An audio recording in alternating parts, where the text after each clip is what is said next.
क्या मेरा उद्धार हो चुका है? क्या मैं निश्चित हो सकता हूं कि मैं बचा लिया गया हूं? मैं कैसे समझूं? प्यारे साथियों, आप सभी को यीशु मसीह के मीठे और मधुर नाम में एक बार फिर से शालोम। और आज एक नए सवाल को लेकर आपके सामने हाजिर है और इस वीडियो में मैं आपका स्वागत करता हूं। और आज का सवाल हमें, जो लोग बहुत सारे इस बात को गलत समझते हैं या गलत शिक्षा उनके पास है, तो आज का सवाल हमें इसको पूरी तरह से समझने में मदद करेगा। सवाल ये है कि क्या मेरा उद्धार हो चुका है? या फिर मैं दूसरे शब्दों में अगर कहूं, क्या मैं निश्चित हो सकता हूं कि मैं बचा लिया गया हूं? क्या मुझे अब चिंता करने की जरूरत है कि पता नहीं मेरा उद्धार हुआ है या नहीं हुआ है, मैं बचाया गया हूं या नहीं बचाया गया हूं? तो मैं कैसे इस बात को समझूं, यह सवाल आपके मेरे सामने आता है। तो आइए देखते हैं कि परमेश्वर का वचन इस बारे में क्या कहते हैं और हमें कैसे समझने में मदद करता है। जब हम यीशु को अपना उद्धारकर्ता स्वीकार करते हैं और अपना जीवन उनके नियंत्रण में सौंप देते हैं, हम सब कुछ यीशु मसीह को समर्पित कर देते हैं, तो हम अपने अनंत उद्धार के बारे में निश्चिंत हो सकते हैं। जी, मैंने यीशु मसीह को अपना उद्धारकर्ता स्वीकार कर लिया है। मैंने अपना जीवन यीशु मसीह को दे दिया है कि यीशु मसीह, ये जीवन मेरा नहीं आपका है, मैं अपना जीवन आपको समर्पित कर रहा हूं। तो अब मुझे चिंता करने की जरूरत नहीं है, मैं निश्चित हो सकता हूं। पर क्या मैं फिर बेफिक्र हो जाऊं कि नहीं अब कुछ नहीं है और मेरे लिए? नहीं, अभी मेरा जीवन शुरू होता है एक मसीही के नाते। यूहन्ना इस प्रकार से लिखते हैं, पहला यूहन्ना 2:28 में, आइए पढ़ें। निदान हे बालको उसमें बने रहो कि जब वो प्रकट हो तो हमें हियाव हो और हम उसके आने पर उसके सामने लज्जित ना हो। जी हाँ, यहाँ क्या लिखा है, क्या कहता है यूहन्ना कहता है कि हम उसमें बने रहें। इसका मतलब ये नहीं है कि मैंने अपना जीवन सौंप दिया है, यीशु मसीह को अपना उद्धारकर्ता स्वीकार कर लिया, अब मैं बेफिक्र हो जाऊं, अब मुझे कुछ नहीं करना है। यूना कहता है कि उसमें बना रहूं, उसमें लगातार आगे बढ़ता रहूं, दुआओं के जरिए से, प्रार्थनाओं के जरिए से, उनके वचन के अध्ययन के जरिए से, उनकी आज्ञाओं का पालन करने के जरिए से, वो सब तैयारियां करने के जरिए से जो यीशु मसीह हमसे चाहते हैं कि हम आखिरी समय में तैयारियां करें, उनके जरिए से निरंतर उनमें आगे बढ़ता रहूं, चलता रहूं, ताकि जब यीशु मसीह अपने दूसरे आगमन में प्रकट हो तो बड़े विश्वास के साथ हम उनके सामने लज्जित ना हो, पर उनके साथ शामिल हो सके। जब हम यीशु मसीह में बने रहते हैं तो हम निश्चित हो सकते हैं। मैं लगातार दिन प्रतिदिन, कदम दर कदम और पल दर पल निरंतर जब मैं यीशु मसीह के साथ आगे बढ़ता रहता हूं, तो मुझे चिंता करने की कोई ज़रूरत नहीं है। तो मैं निश्चित हो सकता हूं कि मेरे पास अनंत जीवन है। क्यों? क्योंकि मैं परमेश्वर के वचन के मुताबिक उन सच्चाइयों को लेकर ठीक वैसे ही अपना जीवन जी रहा हूं जैसे मसीह यीशु ने मुझसे कहा है। मैं निश्चित हो सकता हूं, लेकिन मुझे अति आत्मविश्वास यानी कि ओवर कॉन्फिडेंट होने की जरूरत नहीं है कि बस मैं अब बचा लिया गया हूं, मेरा उद्धार हो चुका है, अब कुछ नहीं। जी, जब मैंने यीशु मसीह का अपना उद्धारकर्ता स्वीकार किया है, अब मेरे मसीह जीवन की जो परीक्षा है वो अब शुरू होती है। तो याद रखें कि जब मैं मसीह जीवन की परीक्षा में हूं तो मुझे बहुत कुछ करने की जरूरत है। मैं जानता हूं कि यीशु मेरे साथ हैं, उनकी सामर्थ के जरिए से मैं बहुत कुछ करने को तैयार हूं, पर मुझे बहुत ज़्यादा ध्यान देने की ज़रूरत है, बहुत कुछ करने की ज़रूरत है। जिस क्षण मैंने यीशु मसीह को अपना प्रभु या उद्धारकर्ता माना है, परमेश्वर हमें यीशु के बलिदान के कारण योग्य मानता है। हम यीशु मसीह के लहू के द्वारा अपने उद्धार के बारे में निश्चित हो सकते हैं। आइए पौलुस देखते कि पौलुस क्या लिखते हैं इस विषय में। अगर मैं आपके लिए पढ़ दूं, रोमियो उसका 8 अध्याय उसके 38 और 39, यहाँ इस प्रकार से लिखा गया है, क्योंकि मैं निश्चय जानता हूं ना कि ना मृत्यु, ना जीवन, ना स्वर्गदूत, ना प्रधानताएं, ना वर्तमान, ना भविष्य, ना सामर्थ, ना ऊंचाई, ना गहराई और ना कोई और सृष्टि हमें परमेश्वर के प्रेम से जो हमारे प्रभु यीशु मसीह में है अलग कर सकेगी। आमीन। जी हाँ, कोई भी नहीं। जब मैंने पूरी तरह से खुद को यीशु को समर्पित कर दिया है, जब मैंने अपना जीवन पूरी तरह से मसीह को सौंप दिया है कि यह जीवन आपका है, तो कोई भी चीज हमें मसीह के प्रेम से अलग नहीं कर सकेगी। पर जरूरी है कि मैं निरंतर अपनी प्रार्थनाओं के जरिए से, वचन के अध्ययन के जरिए से और उन कार्यों के जरिए से जो यीशु ने मुझसे कहा है, और साथ ही साथ उनकी आज्ञाओं पर चलते हुए ज़रूरी है कि मैं निरंतर उसमें आगे बढ़ता रहूं। जब हम मसीह को चुनते हैं तो यीशु हमें थाम लेते हैं, अपने हाथों में लेकर वो चलते हैं। वो हमें कभी भी यहाँ या वहाँ नहीं जाने देते, पर क्या करते हैं कि वो पूरी मदद करते हैं कि हम उनके साथ चल सके। मरकुस में जब आप पढ़ते हैं, यीशु ने एक अनाज जो बोने वाला था उसके ज़रिए से एक बहुत बड़ा सबक हमें सिखाया है, और आज उसके ज़रिए से मैं इस बात को आपके सामने रखना चाहता हूँ कि मैं कैसे इस बात को समझ सकता हूँ।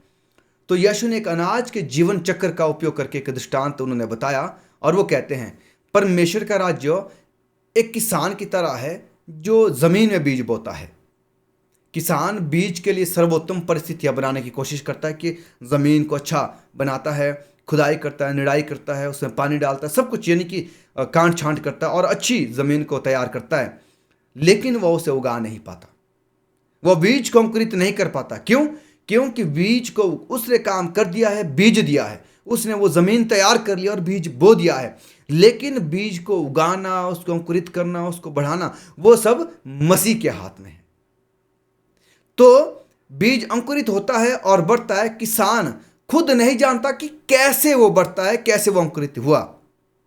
और मरकुस 4:26-28 में पहले अंकुर, तब बाल, और तब बालों में तैयार दाना उसमें से बाहर आता है, लेकिन कैसे किसान नहीं जानता।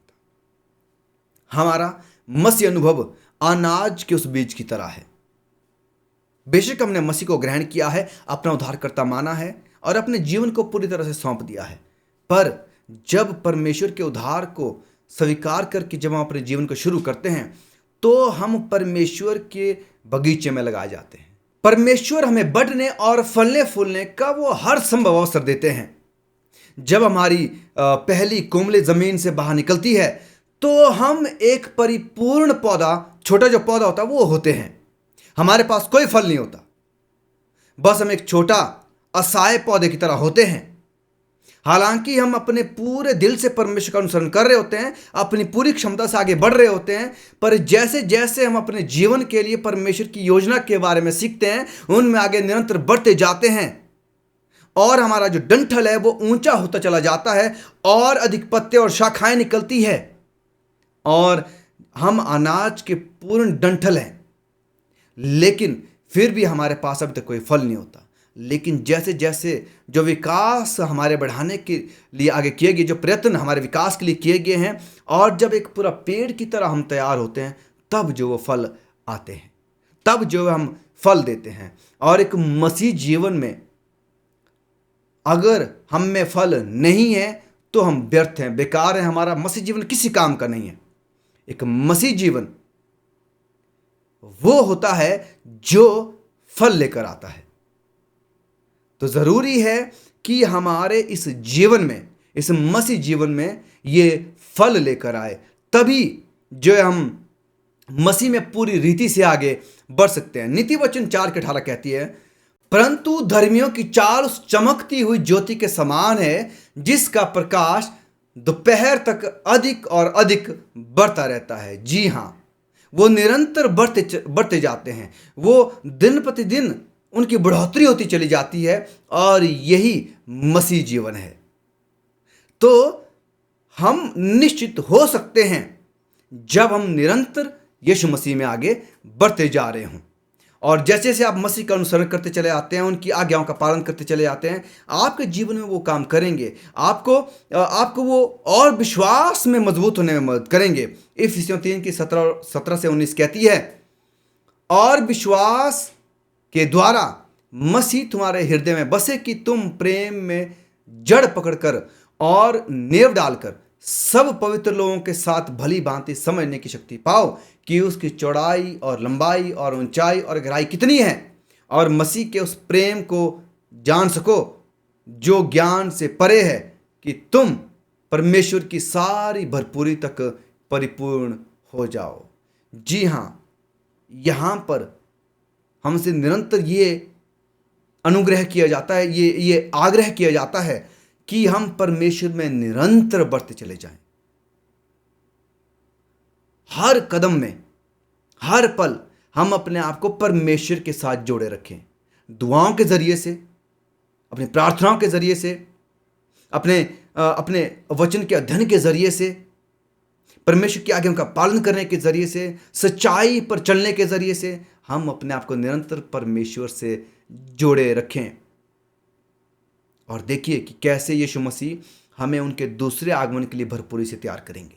देखिए कि हम परमेश्वर के अनंत जीवन में प्रवेश करने पाएंगे। उन्होंने हमसे वादा किया है और वो हमारी पूरी तरह से मदद करने के लिए तैयार है। तो क्या आप चाहते हैं कि यीशु आपकी भरपूरी से मदद करें?